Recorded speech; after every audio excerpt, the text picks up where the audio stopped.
Waalaikumsalam, Kak. Waalaikumsalam warahmatullahi wabarakatuh. Apa kabar? Alhamdulillah baik, Kak. Baik. Udah di share soal kah siswanya? Di grup?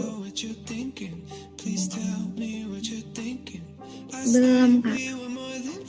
Oh belum ya? Yaudah, mungkin sama Kak Nur di share. Mungkin Kak Nurnya lupa.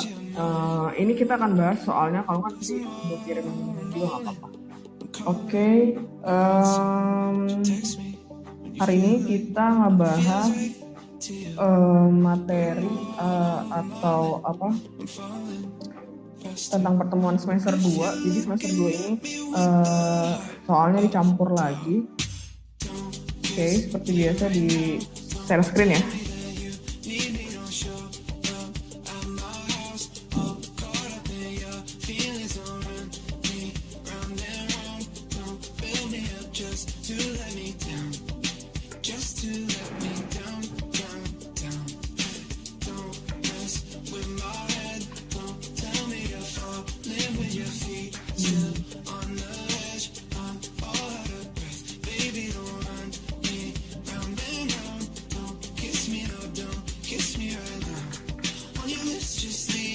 Oke, sudah terlihat?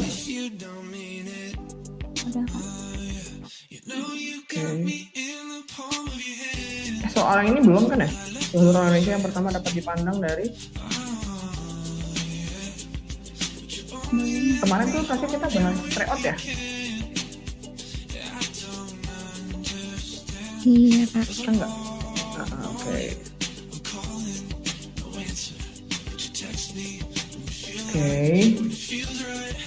Nanti kita soalnya dikirim belakangan. Nanti juga PowerPoint-nya akan gue kirim kayak kemarin via temennya. Nanti gue kirim email. Udah pada dapet kan kemarin pembahasan PO-nya?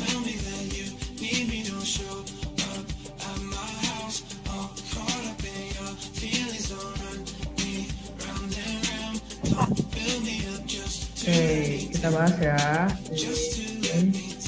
Pembahasan geografi yang pertama itu 20 soal.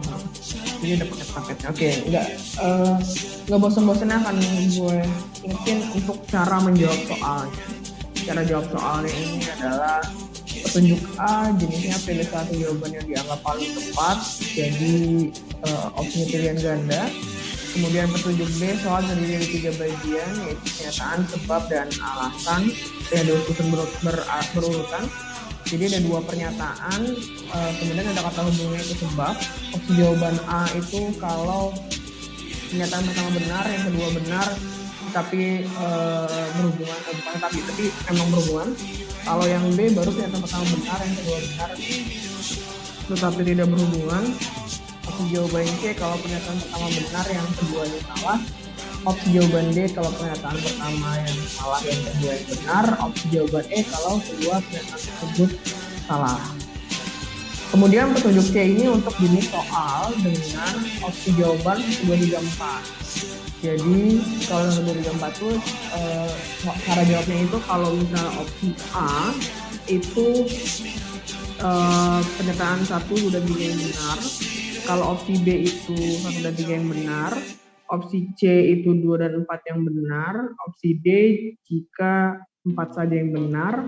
Kalau E 1, 2, 3, 4 atau semuanya benar. Konteks benar atau salahnya tergantung kepada soal. Oke, bisa dilanjut. Kalau ada temennya yang masuk bilang ya. Karena ternyata tidak ada apa-apa. Oke. Lanjut.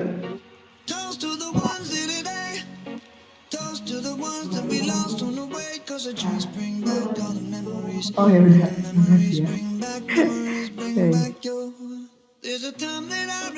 Leluhur orang Indonesia yang pertama dapat dipandang dari masyarakat.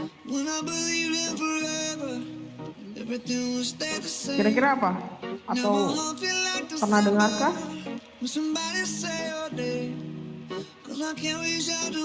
Halo, sepi banget.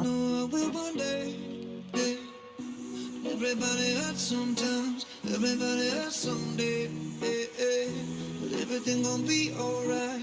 Gonna raise a glass and say, Halo. Cheers to the wish you were here, but you're not. 'Cause the drinks bring back all the memories of everything we've been through. Toast to the Kedengeran kah ones that suaranya? toast to the ones that we lost on the way. 'Cause the drinks bring back all the memories, and the memories bring back Kira-kira apa? bring back your. Kalau nggak tahu nggak apa-apa, bilang aja. Aku nggak tahu. Yang bukan gitu. Iya benar. Kenapa kayak kita tahan? Jadi di Indonesia ini terdapat beberapa jenis ras.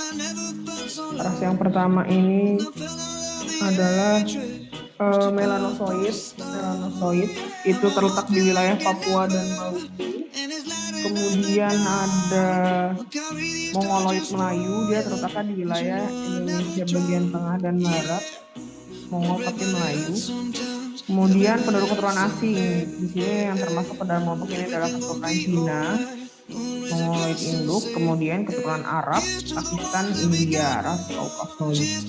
Nah, yang ditanya di soal itu adalah seluruh orang Indonesia pertama yang dapat dipandang dari masyarakat yang pertama suhunya itu adalah Austro-Melanesia. Benar, jawabannya tadi adalah yang tertua di Indonesia itu adalah Melanesia atau Melanosoid. Jawaban nggak ada, jadi lebih ke sampai sini gimana? Bisa dipahami? Bisa dilanjut? Bisa Kak. Bisa Kak. Kemudian soal nomor 2, rumah iglo. Rumah iglo di Eskimo merupakan fenomena khas daerah tersebut. Ternyata tersebut termasuk dalam konsep dasar geografi. Apa nih kira-kira? Tahu kan rumah iglo yang kayak di daerah dingin di Eskimo, di kutub? Yang A bukan Kak? Enggak, bukan. Karena Yang kalau B. perbedaan wilayah kan iya, B. yang B. Kenapa B? Kalau A itu perbedaan wilayah itu dia ngomongin ada lebih dari satu wilayah, biasanya 2. Jadi kayak membandingkan antara wilayah A dengan wilayah B. Atau simpelnya itu konsep diferensiasi area disebutnya. Tapi di sini ngomongin tentang rumah iglo yang ada di Eskimo, itu adalah keterkaitan ruangan. Jadi ada 10 konsep. Dari opsi jawaban yang tidak termasuk konsep itu ada situs tidak termasuk karena dia termasuknya interpretasi ke dalam konsep keterkaitan ruangan. Jadi jawabannya benar, nomor 2 adalah B. Sampai sini bisa dipahami kenapa jawabannya adalah B? Bisa dilanjut? Bisa Kak. Kemudian nomor 3, danau yang terbentuk oleh erosi es atau glacier adalah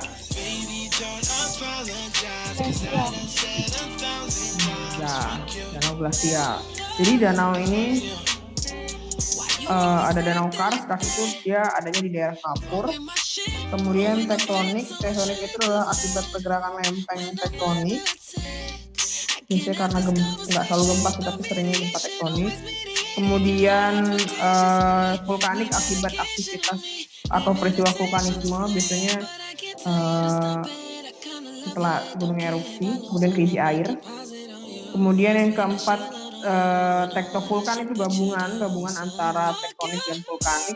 Nah, glasial itu adalah akibat es atau glacier. Jadi benar jawaban yang nomor 3 itu adalah yang E, danau glasial oleh erosi es. Oke, sampai sini bisa dipahami, bisa dilanjut.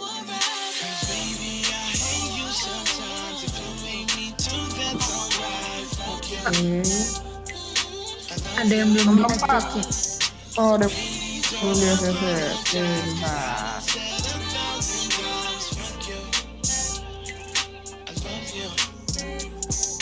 I really wish that I was with ya, but I'm surrounded by 3,000 niggas, and they all really wanna take pictures. So I apologize if I don't find time to like yours. I wish I could buy some more time from a store. When you get on my case, I get OD'd annoyed. The darkest parts of my psyche get explored. If you push one more button, it'll be mission abort. Sometimes I feel like we just argue for sport. It's always the playoffs, but nobody wins. You're mad, babe, just say it, no need to pretend. Cause I know you so well, we might as well be twins. So we kiss and we argue and argue again. It gets It's like that when you love as your best friend.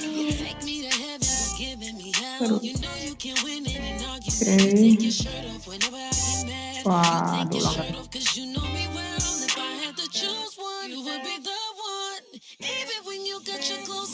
Satu udah, dua udah. Tadi kita bahas ini Rena.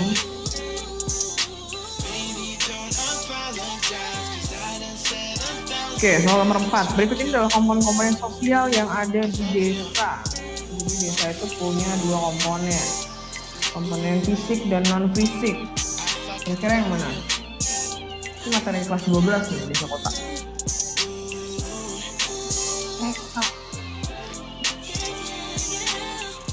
Oke.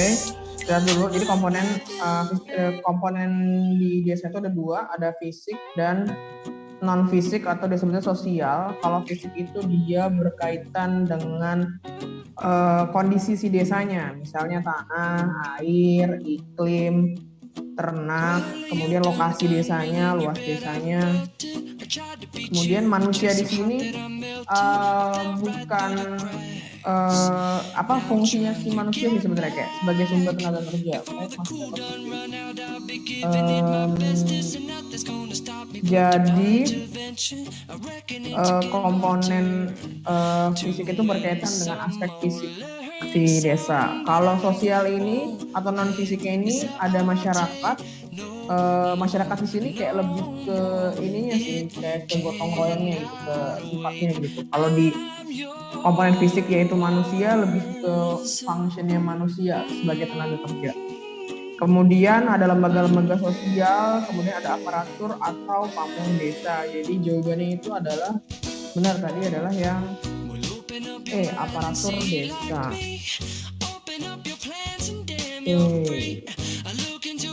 Sampai di sini bisa dipahami, bisa dilanjut? Bisa Kak.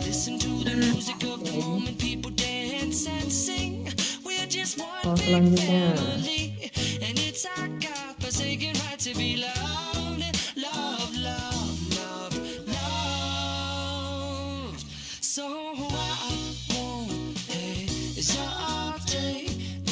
Pada umumnya pengolahan tanah di daerah Tegalan dengan crop rotation tujuannya.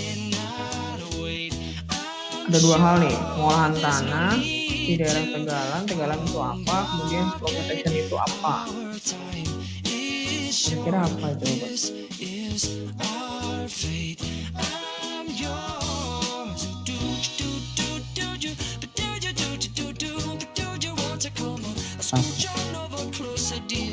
Oke, kita lihat dulu job A. Oke. Tegalan itu adalah tanah atau lahan kering yang biasa ditanami oleh tanaman musiman atau tanaman palawija, intinya tidak membutuhkan banyak air. Kemudian yang ditanya bukan itu. Kalau di Tegalan diolah dengan crop rotation. Jadi crop rotation itu adalah salah satu usaha konservasi tanah secara vegetatif. Jadi konservasi tanah itu dia ada 3 konservasi tanah jenisnya. Ada konservasi tanah mekanik, kemudian kimiawi dan vegetatif. Kalau mekanik itu dia mengolah si lahannya atau tanahnya agar tidak terjadi erosi. Kalau kimiawi dia pakai bahan kimia. Nah, kalau vegetatif itu dengan penanaman vegetasi. Nah, crop rotation ini atau penanaman bergilir atau pergiliran tanaman itu adalah namanya juga pergiliran tanaman, berarti kan tanamannya ditanam. Itu termasuknya secara vegetatif. Apa sih fungsinya dari pergiliran tanaman ini agar unsur hara tanaman ini tidak hilang satu jenis? Maksudnya gimana Pak? Jadi habis nanam padi jangan nanam padi lagi. Kenapa? Nanti unsur hara yang diambil cuma buat padi doang. Emangnya kenapa Kak kalau unsur hara yang yang dipakai cuma buat padi doang yang diambil, apa efeknya? Nanti lama-lama si tanah tersebut tidak subur untuk padi. Atau unsur hara untuk padinya yang hilang cuma yang buat padi doang. Jadi dilakukanlah pergiliran tanaman. Habis nanam padi, jangan nanam padi lagi, tanam yang lain. Misalnya nanamnya jagung atau nanamnya yang lain. Kalau ini kan tanah Tegalan ya, tanah Tegalan berarti kering, berarti kan padinya juga bukan padi yang jenisnya perairan, ada juga padi yang bisa di tanah kering, nggak boleh ditanam itu lagi, harus ganti. Tapi kalau abis itu mau nanam tanaman, misalnya nanam jagung nih pertama, terus jangan nanam jagung lagi, nanti si tanahnya nggak akan unsur hara yang habis cuman jagung doang. Jadi abis nanam jagung, nanam yang lain, misalnya abis nanam jagung, nanam umbi-umbian, nggak apa-apa. Nanti bisa nanam umbi-umbian, boleh nanam jagung lagi nggak boleh. Karena nanti yang ketika nanam jagung itu unsur hara yang kita ambil itu yang buat jagung, ketika nanam umbi-umbian yang keambil yang buat umbi-umbian. Si yang buat jagungnya dia akan nggak keambil, nggak kepake. Jadi nomor 5 benar jawabannya adalah yang A, untuk mempertahankan kesuburan tanah. Jadi fungsinya dari penjirian tanaman itu untuk mempertahankan kesuburan tanah agar unsur haranya tidak hilang. Karena pernah juga jawaban agar unsur hara tidak hilang sebenarnya itu, biar subur dan unsur haranya tidak hilang. Oke, sampai sini bisa dipahami, bisa dilanjut. Kak, saya mau nanya Kak. Iya, mau jawab. Yang tadi yang klasifikasi atas dasar apa Kak, yang ada mekanik, kimiawi sama vegetatif itu dasar klasifikasi atas dasar apa Kak tadi? Sorry Kak, tadi udah kedengeran. Konservasi tanah dibedakan menjadi 3 gitu. Ya. Makasih Kak. Nanti gini deh, ini mungkin agak gue lupa ya. Kalian waktu kemarin cuma belajar peta ya, yang per bab itu cuma peta ya, sama peta sama apa kemarin tuh? Indra jauh ya, sama SIG ya, bener nggak? Yang per bab, yang pas semester 1 berapa bab itu? Berapa pertemuan kita itu kan? Halo.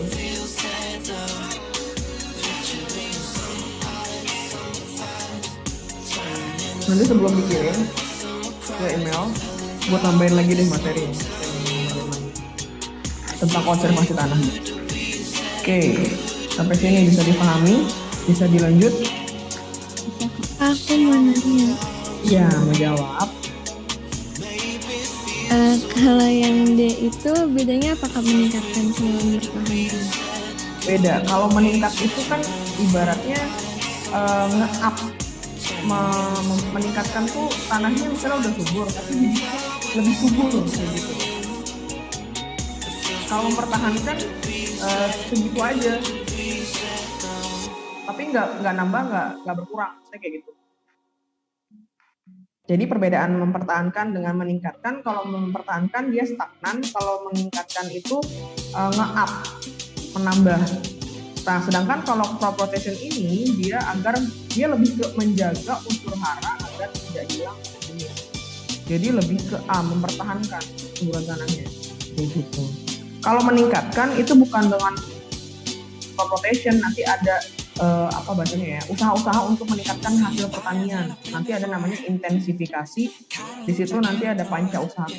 Itu adalah cara untuk meningkatkan usaha pertanian melalui metode memanfaatkan lahan yang ada. Sedangkan kalau crop rotation lebih concernnya ke menjaga kandungan unsur haranya agar tidak hilang satu jenis. Makanya digilir. Gitu. Oke, Mak. Oke, gulma, tapi tahu kan gulma itu apa? Gulma itu kayak rumput tanaman liar gitu. Oke, ada lagi yang mau nanya? Gak apa-apa, silahkan.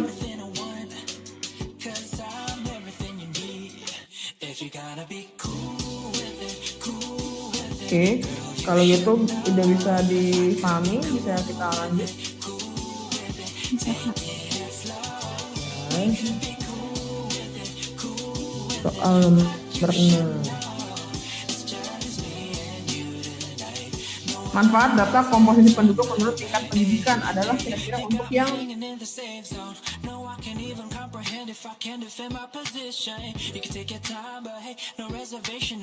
tapi tahu dulu nggak, kan komposisi penduduk itu ada banyak, ada berdasarkan jenis kelamin, biologis, kemudian sosial kayak gitu. Nah, kalau berdasarkan tingkat pendidikan itu berarti kan ngomongin nanti misalnya lulus SD atau tidak lulus SD, lulus SMP, tidak lulus SMP, terus SMA atau MA atau tidak lulus SMA. Terus ada S1, S2, S3 kayak gitu, atau D3. Nah, itu tuh komposisi penduduk menurut tingkat pendidikannya. Kira-kira manfaatnya apa dari OSI Jawaban?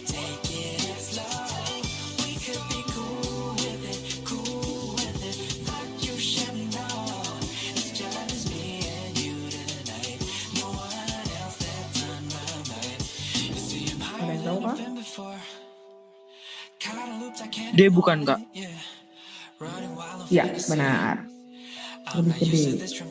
Jadi komposisi penduduk menurut tingkat pendidikan dapat digunakan untuk mengetahui potensi sumber daya manusia yang terdidik dan dapat dimanfaatkan untuk pembangunan negara. Kenapa nggak yang A? Karena perencanaan tenaga pendidikan kan tingkat pendidikan itu berarti yang tadi SD, SMP, SMA kayak gitu kan. Kalau perencanaan tenaga pendidikan sekarang yang lulus S1 aja belum tentu dia tenaga pendidikan kayak gitu, kecuali dia ngambil kuliahnya misalnya pendidikan gitu, misalnya pendidikan matematika atau pendidikan geografi. Jadi yang A enggak, perhitungan kebutuhan tenaga kerja tidak, terus perencanaan sarana pendidikan itu luas loh. Sedangkan di sini lebih ke tingkat pendidikan. Perhitungan alokasi anggaran pendidikan itu kan berarti untuk yang si murid yang sedang belajar ya, berarti bukan komposisi penduduk tingkat pendidikan ya, bukan itu. Jawabannya adalah yang D, perhitungan potensi tenaga kerja yang terdidik. Jadi tenaga kerja itu juga tidak semuanya terdidik. Maksudnya kayak gini. Jadi ketika maksudnya tenaga kerja yang tidak terdidik itu maksudnya cuma kayak lulusan SMA atau lulusan SMP gitu. Biasanya kan kelasnya kalau misalnya guru atau pekerja kasar itu biasanya lulusan SMP atau SMA minimal gitu. Sedangkan kalau kayak pekerja kantoran lebih banyak yang kuliah meskipun kita D3 atau S1. Nah, itu dianggapnya adalah tenaga kerja terdidik karena dia sudah menempuh pendidikan jenjangnya kuliah kayak gitu. Karena biasanya kerjanya juga beda. Kalau misalnya ada yang dikatakannya tenaga kerja terdidik itu dia lebih keras otaknya. Sedangkan kalau tenaga kerja yang tidak terdidik itu dianggapnya kerjanya lebih ke fisiknya gitu. Oke, sampai sini bisa dipahami, bisa dilanjut. Masih Kak. Kak, maaf Kak, ada yang mau join Kak. Ada yang mau join? Nggak boleh? Ntar dulu.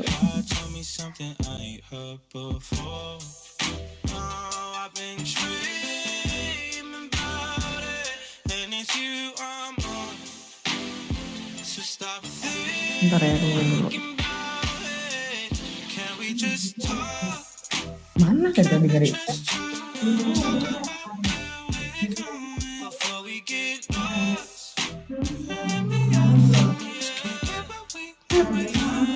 ya udah. Besok apa? Iya Kak. Maaf ya nggak bisa ngeliat kalau lagi share screen, lagi pakai handphone. Oke, jadi jawabannya adalah yang D. Terus, bisa dilanjut? Tadi bisa ya? Halo? Iya. Ya Kak. Kenapa? Oke. Nomor 7, sebelum kita jawab, opsinya dulu nih. Yang ditanyakan prinsip. Dari opsi jawaban, prinsip ada berapa sebelumnya? Ayo, masih ingat nggak? 4, apa aja?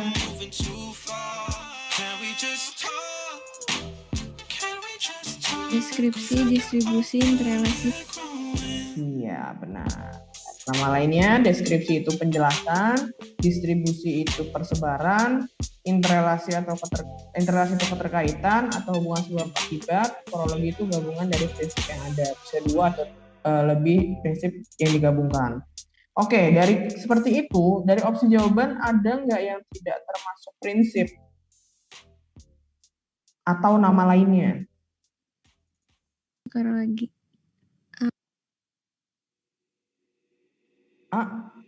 Itu apa? Prinsip persebaran tuh nama lainnya apa? Distribusi. Iya, berarti opsi jawaban A dan B pasti coret. Kenapa? Karena itu adalah prinsip yang sama, kayak gitu. Nah, kebetulan di opsi jawaban ini semuanya termasuk prinsip, cuman ada yang sama aja. Kadang-kadang di opsi jawaban itu ada yang tidak termasuk prinsip tapi pengecoh kayak gitu. Biasanya yang suka bahasanya itu kronologi, prinsip kronologi nggak ada, adanya kronologi. Atau prinsip interaksi nggak ada, interaksi konsep. Oke, jadi yang A dan B pasti dicoret. Nah, baru kita lihat pernyataan di soal. Wilayah pantai barat Sumatera sudah beberapa kali digunakan tempat tektonik dan dilihat dari struktur geologinya, wilayah tersebut berada di zona tumbukan lempeng. Berarti, kira-kira prinsip apa yang dipakai?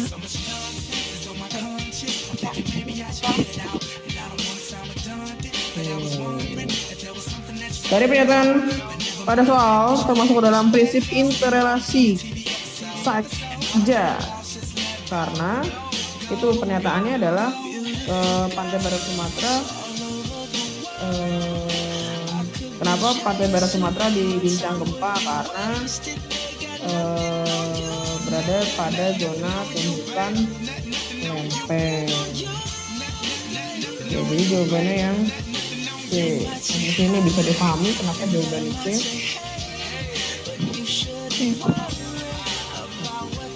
Oke, lanjut ya. Nomor 8. Berdasarkan gambar di atas, berapa skalanya jika dikatakan topik dan ketinggian A di foto dan pesawat? Oke, ini ngomongin menghitung skala foto udara. Rumusnya itu adalah S sama dengan F per H besar dikurang H kecil. S itu skala fotonya, kemudian F itu adalah panjang fokusnya, kemudian H besar itu tinggi wahana itu tinggi yang ngebawa sensor si pesawatnya, H kecil itu tinggi objeknya. Nah, kalau dilihat dari soal ini, kalau diketahui berarti yang dicari skalanya. Berarti S-nya berapa? Panjang fokusnya berapa?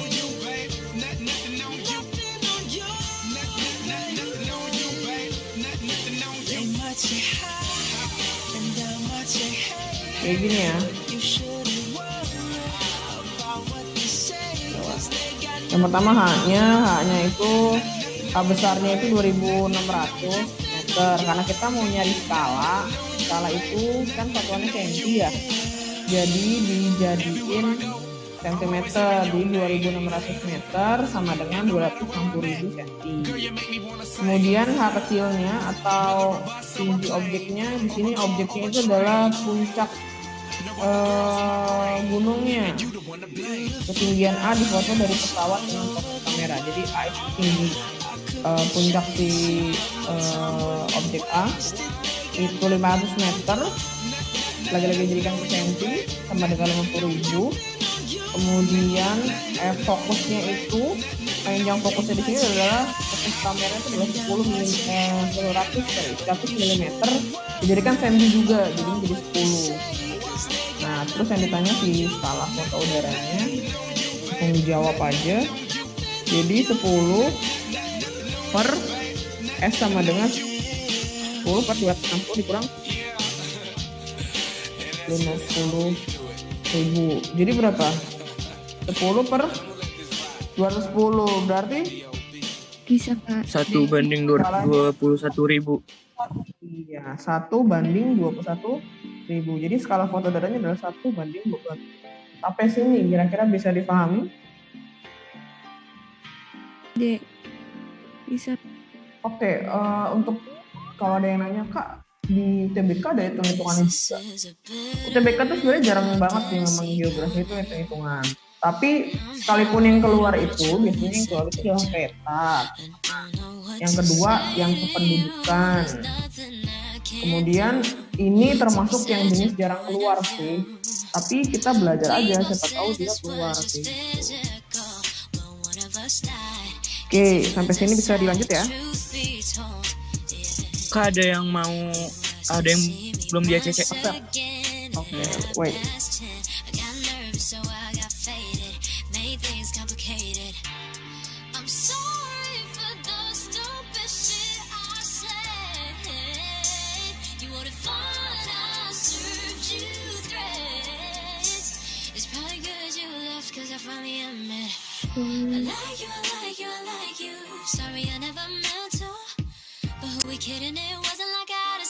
Oke, lanjut ya. Nomor 9, teori menyatakan bahwa tata surya berasal dari gumpalan gas yang bersuhu tinggi dan berputar sangat cepat sehingga menyebabkan sebagian darinya terlempar dan membeku membentuk planet. Ini disebutnya adalah teori tata surya. Ingatkah pernah belajar? Ada yang ingat nggak pernah belajar ini?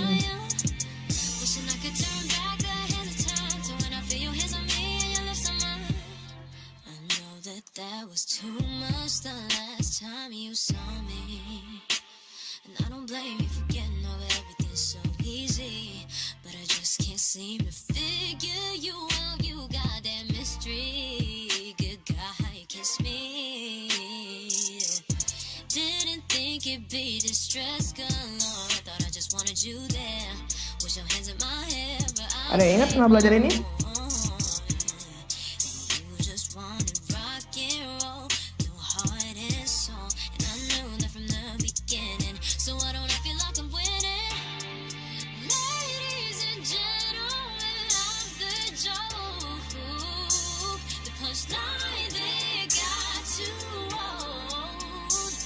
Halo? Masih ada apa?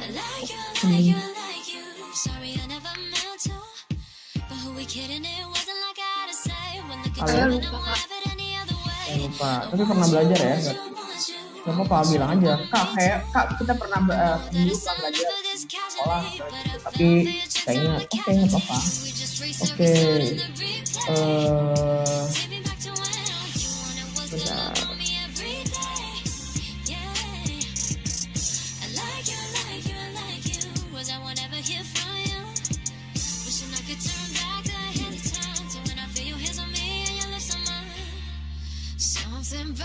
Oke, teori tata surya itu ada 5 yang terkenal. Yang pertama nebula. Nebula ini tokohnya oleh Immanuel Kant dan Pierre Simon de Laplace. Jadi simpelnya adalah Kant dan Laplace. Nah, kemudian ada teori protoplanet. Tokohnya itu adalah Gerard F. Kuiper. Kemudian bintang kembar. Bintang kembar ini R.A. Littleton. Kemudian planetasimal oleh Thomas C. Chamberlain dan Forrest R. Moulton, atau simpelnya dia disebutnya Chamberlain dan Moulton. Kemudian yang terakhir teori pasang surut oleh tokohnya ada Buffon, James Jeans, dan Harold Jeffrey.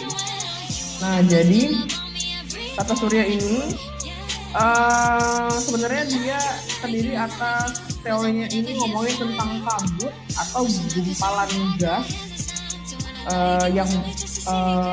yang bergerak, yang memadat gitu ya, atau terjadinya bintang yang saling terjadi tarik-tarik. Nah, jadi kalau teori ini gue bikin simpel banget ya. Nebula dan protoplanet itu berasal dari, teorinya menyatakan bahwa tata surya itu berasal dari gumpalan atau kumpulan gas yang disebut kabut. Jadi kalau Kant dan Laplace itu, si Kant itu mengemukakan bahwa terjadi atas bola gas yang bersuhu panas, kemudian berputar lambat, kemudian membeku menjadi planet kayak gitu. Kemudian kalau Laplace itu bola gasnya bersuhu panas, berputar cepat. Jadi bedanya si Kant dan Laplace ini, dia sama-sama ngomongin tentang bola gas, suhunya panas, kemudian nanti sebagian material terlempar kemudian membeku menjadi planet. Sedangkan bedanya Kan dan Lapes itu, kalau Kan ngomong bola gasnya bersuhu panas, berputarnya lambat, kalau Lapes cepat. Itu bedanya. Kalau protoplanet, dia ngomongnya tentang kabut dan debu. Lagi-lagi kabut dan debu itu adalah ngomong tentang si gumpalan gas. Kemudian dia membeku, tapi dia membentuk cakram. Jadi kalau protoplanet dia membentuk cakram. Kalau nebula nggak ada, jadi membeku jadi planet aja kayak gitu. Cuman lebih ke teorinya Kan dan Lapes jadi. Kalau bintang kembar itu yang beda sendiri. Jadi kalau bintang kembar itu namanya udah bintang kembar, berarti ada 2 bintang. Ada 2 bintang, satu meledak kemudian menjadi planet, bintangnya ada 2 gitu kan. Satu lagi tidak meledak menjadi matahari. Karena matahari itu adalah bintang itu adalah memancarkan cahayanya sendiri, planet itu memantulkan cahaya dari bintang. Makanya matahari itu termasuk ke dalam bintang karena memancarkan cahayanya sendiri. Kemudian teori planetasimal, ini 2 bintang tapi dia terjadi tarik-menarik. Kemudian material bintang terlepas membeku menjadi planet, itu planetasimal. Kalau pasang surut itu 2 bintang tarik-menarik karena gaya gravitasi tarik-menariknya, kemudian pasti dia membentuk suhu. Jadi simpelnya gini, nebula itu kabut, protoplanet itu kabut, bedanya nebula itu kabut tapi dia udah membentuk menjadi planet. Kalau protoplanet kabut tapi membeku membentuk cakram. Bintang kembar, bintangnya ada 2. Planetasimal tarik-menarik, kemudian material bintang terlepas membeku menjadi planet. Kalau pasang surut atau simpelnya planetasimal itu tarik-menarik aja, membeku jadi planet. Kalau pasang surut tarik-menarik, kemudian membentuk cerutu. Simpelnya seperti itu. Lu kalau lihat di buku juga mager. Oke, nomor 9 yang di clue-nya apa? Gumpalan gas bersuhu tinggi berputarnya sangat cepat, berarti teorinya Laplace. Oke, jawabannya B. Kemudian untuk teori-teori tata surya gini di UTBK itu untuk beberapa tahun terakhir dia nggak keluar, alhamdulillahnya. Kemudian kalau di UN kan kalian udah nggak ada UN ya, assessment kan jadinya. Cuman lagi-lagi tetap aja situ jadinya tes. Bisa jadi keluar karena kalau di soal UN atau kalau asesmen gue nggak tahu ya kalau tapi mungkin bisa jadi keluar dari materinya dari kelas 10. Oke, sampai sini bisa dipahami, bisa dilanjut. Bisa Kak. Oke. Bisa Kak. Selain teori tata surya nanti ada juga teori pembentukan jagat raya. Yang sering keluar itu adalah steady state, pembentukan tetap sama Big Bang, ledakan besar. Itu disebutnya teori jagat raya. Kalau yang ini tata surya, yang planet-planet itu adalah tata surya.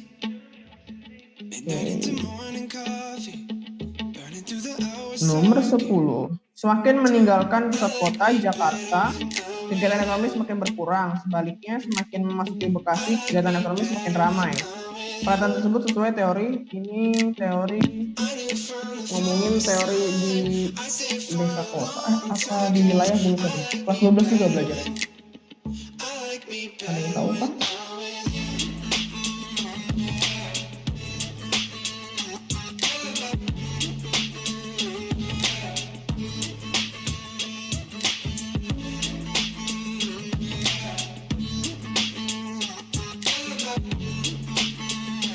Oke, jadi ini jawabannya konsentris. Kenapa? Konsentris itu yang bentuknya bulat-bulat itu loh, yang teorinya siapa ya? Burgess ya? Gue juga kalau lupa nggak ingat.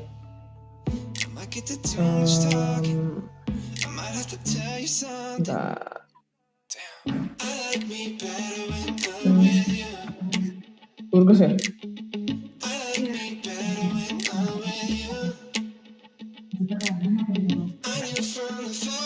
Konsentris itu yang bulat-bulat ya, itu Burgess.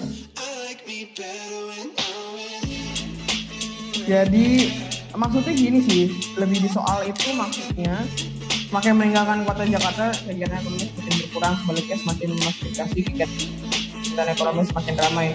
Jadi maksudnya tuh posisinya itu di soal kayaknya ya, maksudnya yang bikin soal karena bukan ini soal.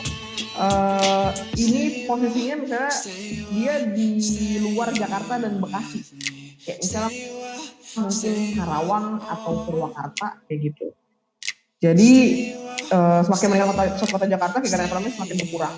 Sebaliknya semakin memasuki Bekasi, kegiatan ekonomi jadi semakin dekat dengan pusat kotanya, dia kayak pasti lebih ramai itu.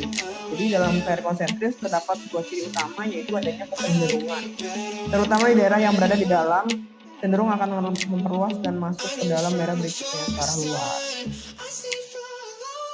Gitu dibandingkan dengan, karena kalau sektoral dia ada sektornya, kalau inti ganda justru dia ada beberapa kegiatan ekonominya tuh nggak terpusat di situ aja, agak membingungkan sih. Oke, sampai sini bisa dilanjut.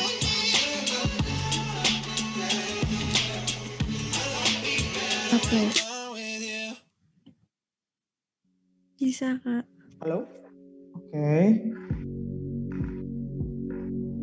Oke, ini soal titik henti. Titik henti itu selalu keluar di soal UN dulu ya.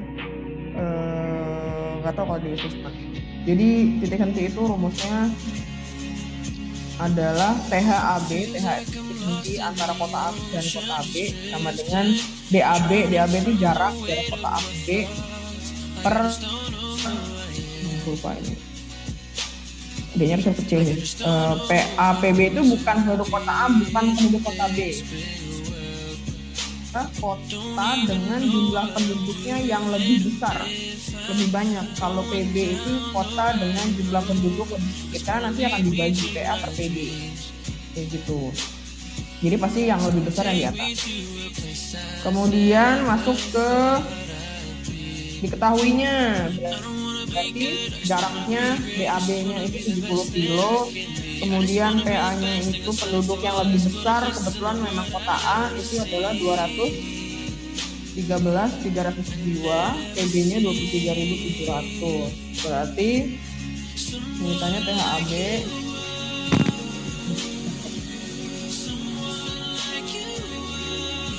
ini rumusnya berapa? 300 dibagi 23.000 itu ketemu kok. Akar 9 berapa berarti? 3. Berarti 1 tambah 3 4. Berarti 70 bagi 4 17,5. Tetapi sebenarnya ini gak ada jawabannya. Kenapa? Karena jawabannya itu titik henti itu adalah harus dari kota dengan penduduk yang lebih sedikit. Sedangkan di opsi jawaban ini 17,5-nya itu dari kota A. Harusnya salah. 17,5 itu dari kota B. Oke, sampai sini. Bisa dipahami kenapa di opsi jawaban gak ada jawabannya. Tapi kalau ulangan kayak gini ketemu gimana gitu kan? Ulangan apa dulu? Kalau gambling sih sebenarnya. Kalau UTBK lo mau jawab E aja juga sebenarnya karena satu ya angka 17,5 ya silahkan aja. Kalau misalnya di soal sekolah sih saran gue dijawab aja 17,5. Jadi intinya sih mau soal apa aja juga tetap dijawab aja walaupun kotanya.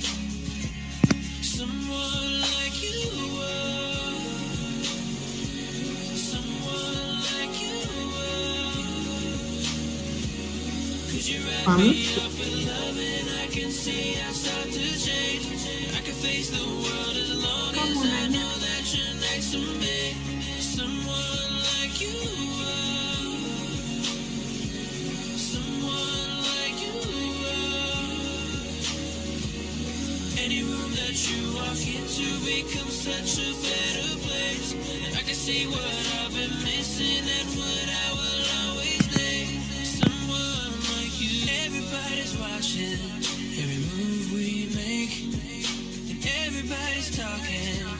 Halo, mau nanya apa? Kalau begitu harus dari penduduk kota B, Kak. Jadi jawabannya harus dari kota B, nggak boleh dari kota A. Karena gini, kalau itu sebenarnya karena dia teori ya. Jadi kan karena dia teori ya tidak ajak gitu ya. Cuman analoginya seperti ini. Jadi kalau misalnya titik henti itu kan biasanya dipakai untuk membuat fasilitas misalnya mesin atau rumah sakit atau perbelanjaan dan lain sebagainya antara kota A dan kota B gitu ya. Atau antara kota satu dengan kota yang dua. Nah, kalau dipakainya adalah atau misalnya gini, jawabannya misalnya 17,5 dari kota A. Kalau kota A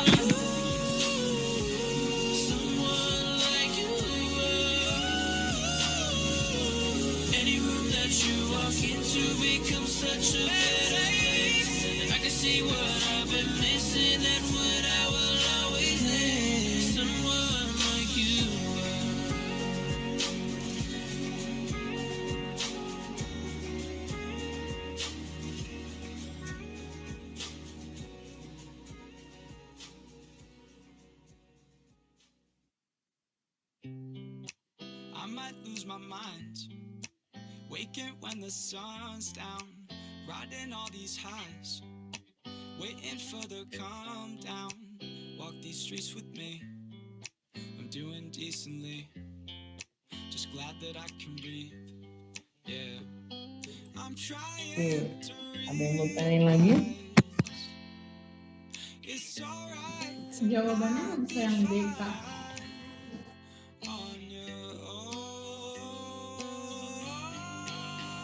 Kak, tapi kalau misalkan aku kurangin 70 kurang 17,5, jadinya kan 52,5. Tapi kan dari kota B itu bukannya sama aja ya, Kak? Oh, yang opsi D gitu ya? Iya, Kak. Jadi 52,5 dari kota A. 52,5 dari kota A. Ini kalau secara analoginya gitu ya.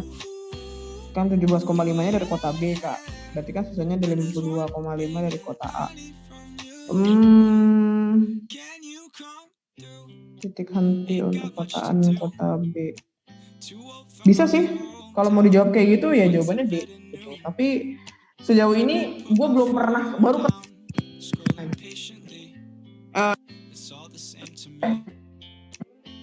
dari kota yang lain. Jadi kalau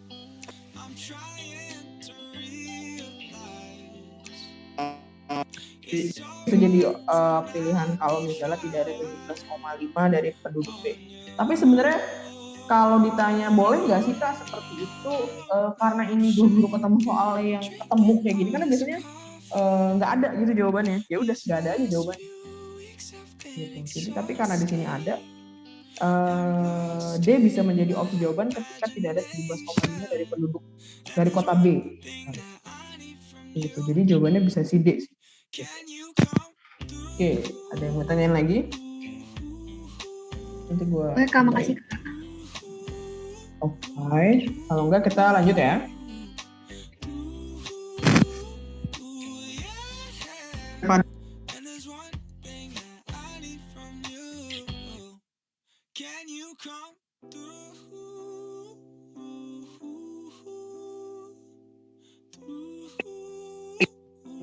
Kota P itu jumlah kotanya. Jumlah jalan itu biasanya garis, kalau kota itu titik. Nah, di soal ini dianggapnya semua itu kan ada 2 titik yang enggak akan. Itu sebenarnya berapa? E dan V-nya. Berapa jumlah jalannya, berapa jumlah kotanya?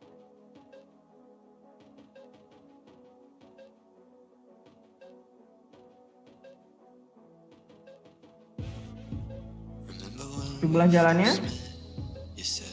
jalannya itu ada 5 si E karena itu jajar jenjang, kemudian ada diagonalnya juga, berarti sisinya 4 tambah 1 jadi 5. Jumlah kotanya 4, titiknya itu dianggap semua nyambung ya. Terus yang ditanya itu V-nya, udah masukin ke rumus. 5/4 berapa?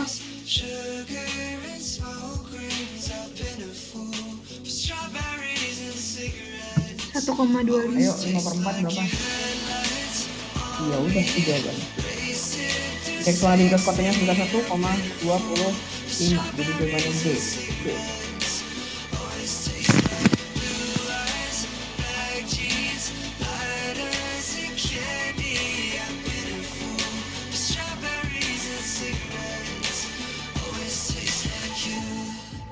Remember when you taught me fate? Said it'd all be worth the wait.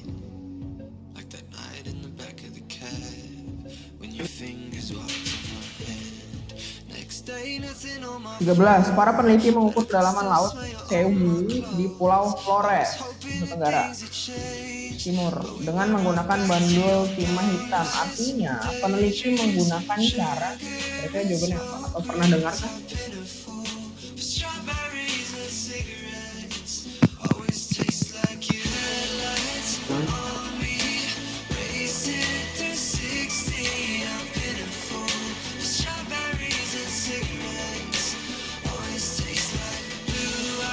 Yang A ya Kak.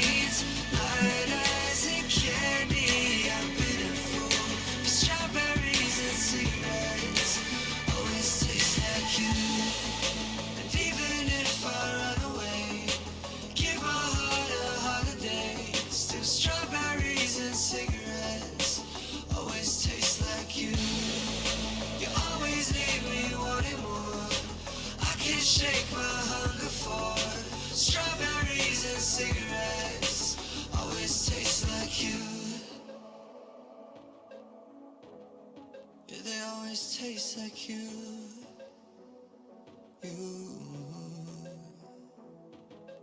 Long nights, daydreams with that sugar and smoke rings. Always tastes like you. Lights on me, racing through 60. I've been a fool. Strawberries and cigarettes. Always tastes like blue eyes. Your eye jeans, white as a candy. I've been a fool. Strawberries and cigarettes. Always tastes like you.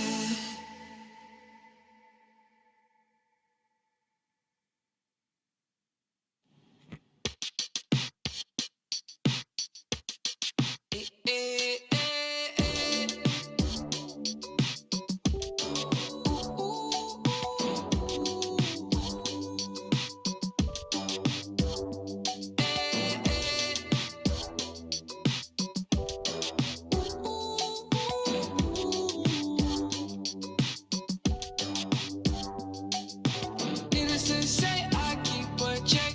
She was a bad bad, nevertheless. Calling it quits now, baby, I'm a wreck. Crash at my place, baby, you're a wreck. Needless to say, I'm keeping a check. She was a bad bad, nevertheless. Calling it quits now, baby, I'm a wreck. Crash at my place, baby, you're a wreck. Thinking in a bad way, losing your grip. Screaming at my face, baby, don't trip. Someone took a big L, don't know how that felt. Looking at you sideways, party on tilt. Ooh, certain things you just can't refuse. She wanna ride like a cruise, and I'm not trying to lose. Then you're left in the dust, unless I stuck by you. Kak, maaf suaranya enggak. I think your love would be too much, or you'd be left in the dust, unless I stuck by you. Iya Kak, nggak ada suaranya Kak. You're the sunflower. You're the sunflower. Every time I'm leaving on you, you don't make it easy, no. Wish I could be there for you. Give me a reason to.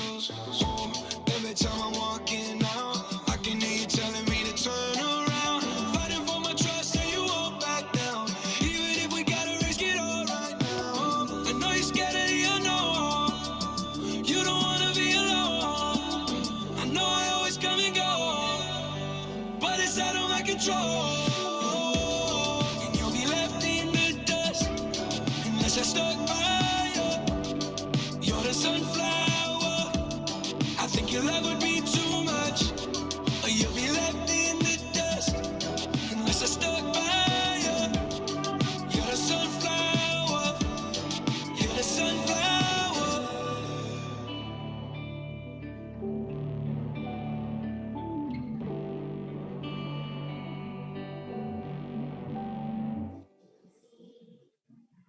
Halo? Halo? Udah ada Kak. Iya, Kak.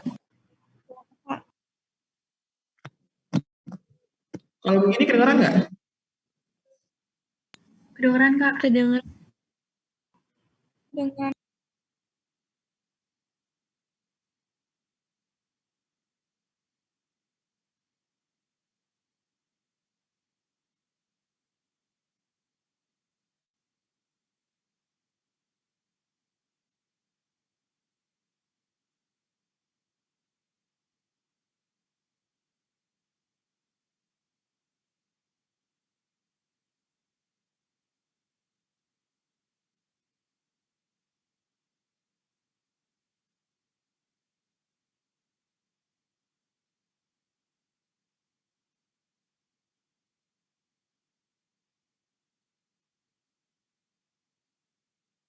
Kira benar atau salah yang bawah?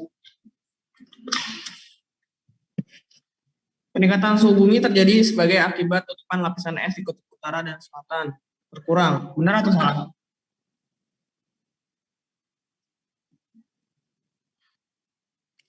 Halo?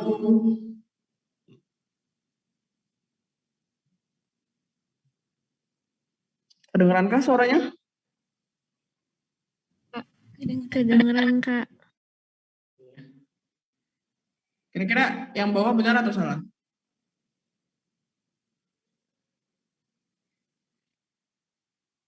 Peningkatan suhu bumi terjadi sebagai akibat tutupan lapisan es di kutub utara dan selatan berkurang. Salah, Kak. Harusnya? Harusnya lapisan es di kutub itu berkurang karena peningkatan suhu bumi, bukan sebaliknya. Benar. Iya gak? Iya benar, maksud gue pernyataan keduanya salah. Dan alasannya benar tadi yang dikemukakan. Jadi peningkatan suhu bumi itu bukan karena tutupan lapisan es di kutub berkurang, tetapi karena polutan yang ada di atmosfer bereaksi kimia, dia memberi efek seperti kaca, makanya disebutnya efek rumah kaca, sehingga sinar matahari yang masuk ke dalam bumi tidak dapat keluar kembali ke angkasa, tetapi memantul kembali ke dalam permukaan bumi. Jadi justru tutupan lapisan es yang berkurang itu terjadi karena peningkatan suhunya. Jadi pernyataan kedua salah karena itu kebalik. Bukan peningkatan suhu terjadi akibat lapisan es berkurang, tetapi lapisan es berkurang akibat peningkatan suhu.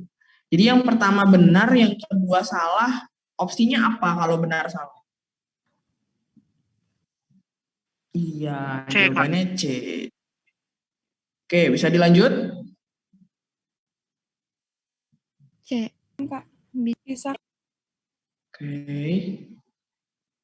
Penginderaan jauh sistem radar biasa disebut sistem pasif, benar atau salah atau nggak tahu?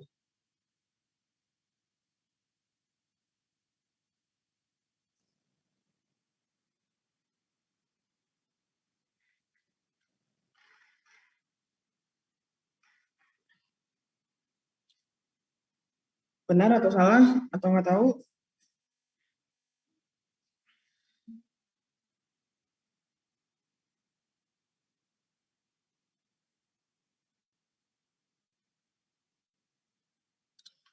Jadi penginderaan jauh itu dia punya komponennya ada namanya sumber tenaga.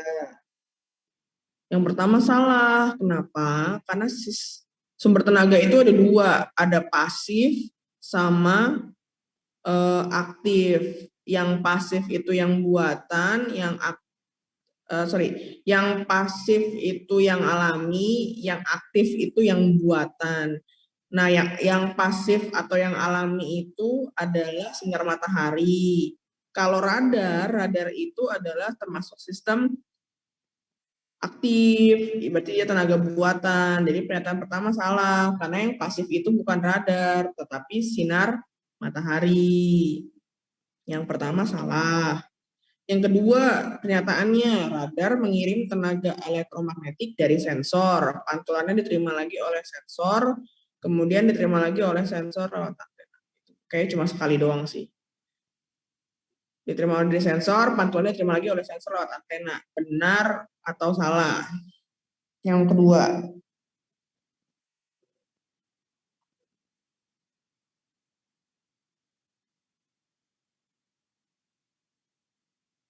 Yang keduanya itu benar. Berarti kalau opsinya salah benar apa? Ayo, opsinya salah benar. Berarti apa? D, Kak. Ya, kalau salah benar D. Kalau benar salah baru C. Oke, bisa dilanjut? Bisa, Kak. Kak, Oke. 16. Erosi air laut adalah proses masuknya air laut ke daratan, pesisir melalui porositas tanah atau batuan yang membentuk interface. Jadi interface itu adalah daerah pertemuan antara air tawar dengan air asin. Yang jadi pertanyaan adalah apakah pernyataan yang atas itu benar? Erosi apa?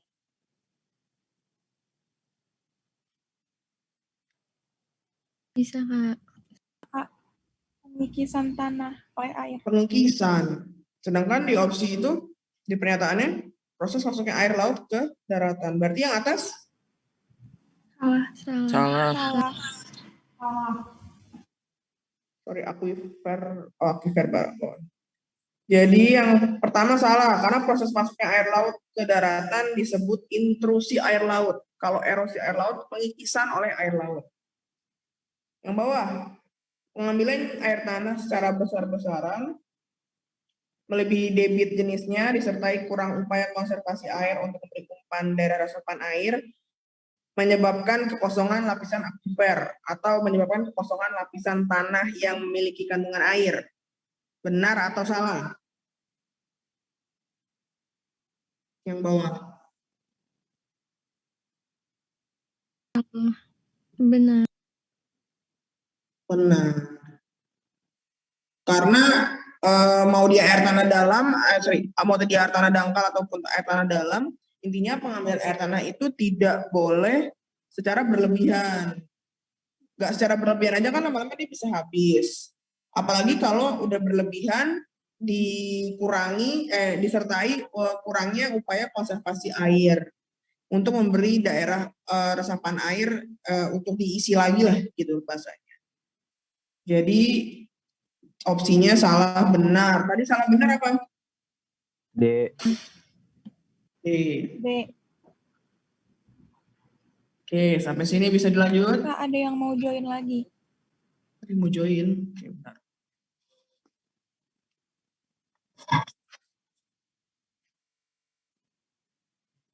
Pas akhir banyak ya, Bu. Oh ya, namanya jangan lupa ya. Namanya nanti abis ini soalnya mau di absen. Nama, strip absen, nomor absen, strip kelas. Ntar gua kirim. Oke. Bisa dilanjut? Bisa, Kak. Oke. 17, kondisi kependudukan yang mendukung keberhasilan pembangunan nasional adalah kira-kira yang mana?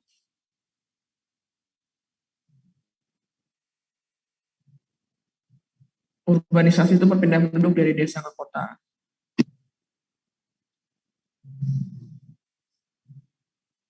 Yang mana?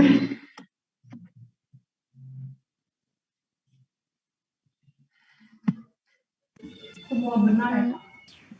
Iya. Yes. Iya. Kenapa semua benar? Karena yang jelas pertumbuhan penduduknya rendah. Jadi kalau pertumbuhan penduduk tinggi, otomatis nanti jumlah penduduknya besar. Kalau jumlah penduduknya besar, tapi tidak dibarengi dengan kualitas penduduk, hanya kuantitasnya saja, ya dia akan sulit untuk membangun si suatu wilayah atau negara. Kemudian arus urbanisasi rendah. Jadi kalau arus urbanisasinya tinggi itu kan berarti perpindahan penduduk dari desa ke kotanya tinggi. Berarti kan nanti si kota akan kelebihan penduduk, si desa akan kekurangan penduduk untuk menggarap pertanian. Nah, nanti akan menjadi masalah di dua-duanya. Nah, sedangkan kalau arus urbanisasinya rendah, nanti masing-masing tidak akan memiliki dampak negatif antara desa dan kota. Kemudian distribusi penduduk merata, iya. Jumlah penduduk produktif banyak, itu juga iya. Karena jumlah penduduk produktif itu ya yang bisa berkembang atau membangun, yang usaha yang sangat potensial untuk membangun membantu pembangunan nasional itu ya jumlah penduduk produktif. Bukan yang sudah belum produktif, yang usia 0 sampai 14 itu masih usia sekolah, ataupun yang lebih dari 64 tahun itu adalah lansia. Jadi 17 benar semua. Sampai sini bisa dilanjut? Bisa. Oke, lanjut ya. 18. Ciri utama negara berkembang ditunjukkan oleh struktur masyarakat, yakni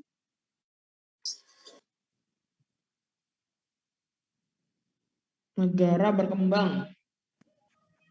Bisa Kak. B.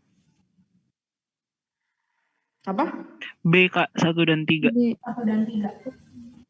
Iya, lebih ke 1 dan ciri negara berkembang itu ada angka harapan hidupnya rendah. Karena dianggapnya karena tingkat kesehatannya masih rendah, kesadaran masyarakat tentang kesehatannya juga masih rendah, pendidikannya juga rendah, tingkat penguasaan teknologi terbatas, pendapatan per kapitanya rendah, kemudian kegiatan perekonomian utama pada sektor agraris dan lain sebagainya. Jadi jawabannya 1 dan 3 yaitu B. Kalau produktif dalam bekerja dan bertindak secara rasional itu dianggapnya adalah karakteristik atau cirinya dari negara maju. Seperti itu. Oke, bisa dilanjut. Bisa Kak. Oke. Bisa Kak. 19. Syarat pembuatan hujan buatan. RH itu kelembaban. Jadi agar bisa terjadi hujan buatan, itu bukan dari pesawat digelontorin air ya, bukan. Itu bukan hujan buatan. Hujan buatan itu adalah proses terjadinya hujan. Jadi kan normalnya hujan itu kan ada penguapan dari laut atau dari tumbuhan di darat, nanti menguap, kemudian masuk terjadi kondensasi di awan, nanti awannya jenuh sama uap air, kemudian nanti hujan. Nah, hujan buatan itu adalah mempercepat terjadinya kondensasi. Jadi biar si awannya makin jenuh kayak gitu. Bukan berarti nurunin hujan dari pesawat, enggak, bukan. Jadi agar bisa terjadi hujan buatan, yang pertama terdapat awan jenis cumulonimbus dengan ketebalan sekurang-kurangnya 2 kilo. Ketinggian awan antara ketinggian awal antara 5.000 sampai 7.000 kaki. Kecepatan anginnya itu ketinggian awal. Kecepatan angin 8 sampai 20 knot. Kelembaban udara relatif atau RH disebutnya sekurang-kurangnya 70%. Kemudian ukuran titik air pada awan antara 18 sampai 2 mikron. Berarti apa jawabannya kalau kayak gitu nomor 19? B Kak. Iya, 1 dan 3. Ini jatuhnya kayak pengetahuan sih, karena hujan buatan itu apa, kemudian syaratnya apa. Oke, bisa dilanjut? Bisa. Oke. Soal terakhir, danau yang termasuk danau tektovulkanik adalah 4 ya Kak. ya, betul. Jadi danau ada banyak, tektonik, vulkanik, tektovulkan, danau kars, danau glasial, danau buatan. Tektonik terjadi karena tadi proses tektonisme, pergerakan lempeng. Contohnya Singkarak di Sumbar, Sumatera Barat, Poso di Sulawesi Tengah, Tauti di Sulawesi Selatan, dan lain sebagainya. Danau Tempe juga. Kemudian danau vulkanik karena aktivitas gunung api atau vulkanisme. Contohnya Danau Batur itu di Bali, Kelimutu di Nusa Tenggara, Kawah Ijen di Jawa Timur di Banyuwangi. Kemudian ada juga Kawah Putih di Bandung Selatan di Soreang. Kemudian ada juga Kawah Ratu di Gunung Salak dan lain sebagainya.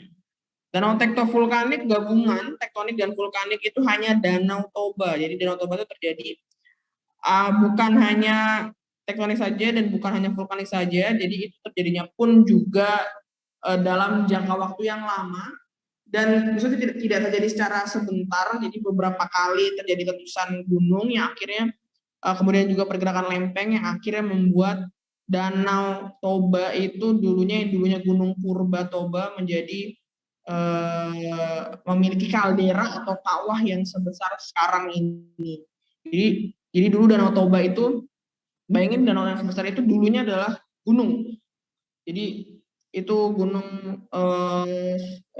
gunung api Purba Toba kayak gitu. Jadi dia letusannya juga yang mengakibatkan kalau nggak salah terjadi zaman es itu ya si Toba itu. Karena Iya, Kak. abunya sampai ke kutub utara atau kutub selatan itu. Itu ada penelitian yang menunjukkan itu. Gitu. Jadi dibandingin sama Krakatau, kemudian sama Tambora yang ada di Nusa Tenggara, gunung api Purba Toba itu letusannya paling besar, efeknya juga paling jauh, mengakibatkan material yang keluar itu menghalangi sinar matahari yang masuk sehingga terjadi penurunan suhu sampai berapa gue nggak tahu dan berapa lama, gue juga lupa itu pas sempat baca gitu.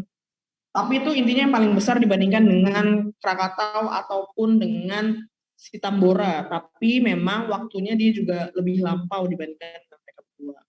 Kalau Gunung Krakatau kan dia heboh banget ceritanya karena waktu 1883 itu Indonesia sudah dijajah oleh Belanda dan posisinya anak Krakatau itu di Selat Sunda. Dia dekat dengan Jayakarta, dengan si Jakarta, si pusat ibu kota itu di situ. Oke. Danau Kars, daerah Kapur, banyak di daerah contohnya di Pegunungan Sewu di Jawa Tengah, di antara Jogja arah ke pesisir pantai selatan situ. Danau glasial karena erosi gletser atau es. Banyaknya di daerah yang punya 4 musim, contohnya ada di Danau Ontario, perbatasan antara Amerika Serikat dan Kanada. Ada juga Danau Michigan di Amerika. Kalau danau buatan itu waduk, buat oleh manusia yang terkenal, waduk Jatiluhur di Jawa Barat, di Purwakarta. Kemudian waduk Gajah Mumpur di Wonosari ya, gue lupa, ke daerah Jawa Tengah. Nah, nomor 20 itu jawabannya 4 saja. Kalau 4 saja itu apa? D. Iya, D. Karena kalau Towuti, kemudian Towuti sama Singkarak itu tektonik, Kelimutu itu danau vulkanik. Oke. Terima kasih. Sampai sini ditanyakan?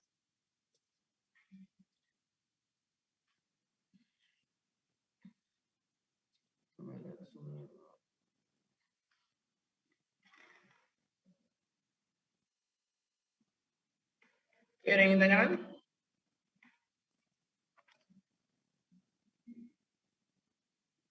Dulu ya.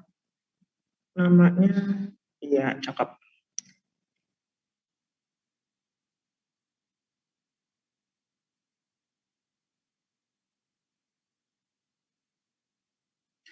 Oke, coba absen dulu. Diana Putri. Hadir, Kak. Oke. Farha Kalimatun. Hadir, Kak. Oke. Fauzan. Hadir. Oke. Gabriela. Hadir, Kak. Oke. Ivander.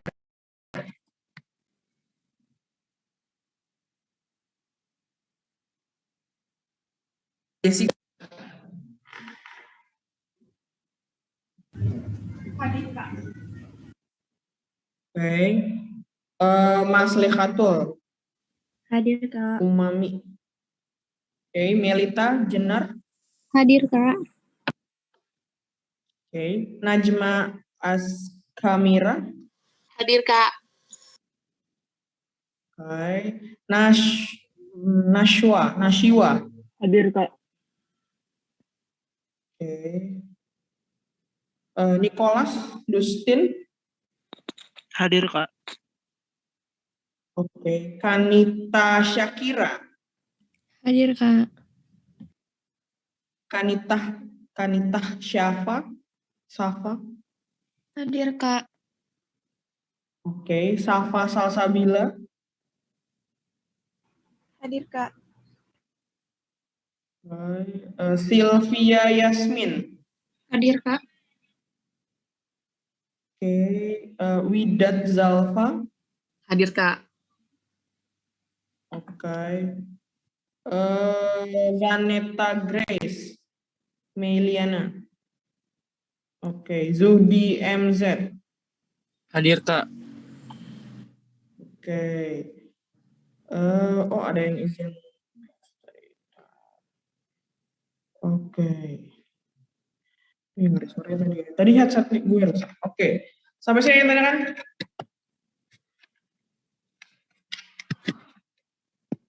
Adakah yang ditanyakan? Enggak, Kak. Enggak. Oke. Kalau nggak ada, jangan lupa nanti abis ini ada post test di link yang di grup. Ingat? Jadi dimulainya jam 14.30, nanti post testnya jangan lupa dikerjakan. Ya. Dipilih sesuai mata pelajaran yang hari ini. Berarti kalau hari ini geografi, ya geografi. Oke, Kak. Oke, jangan lupa ya dikerjakan post testnya. Nggak lama kok, cuma berapa menit? 10 soal biasanya, 5 soal. Oke, ada lagi yang tanyakan?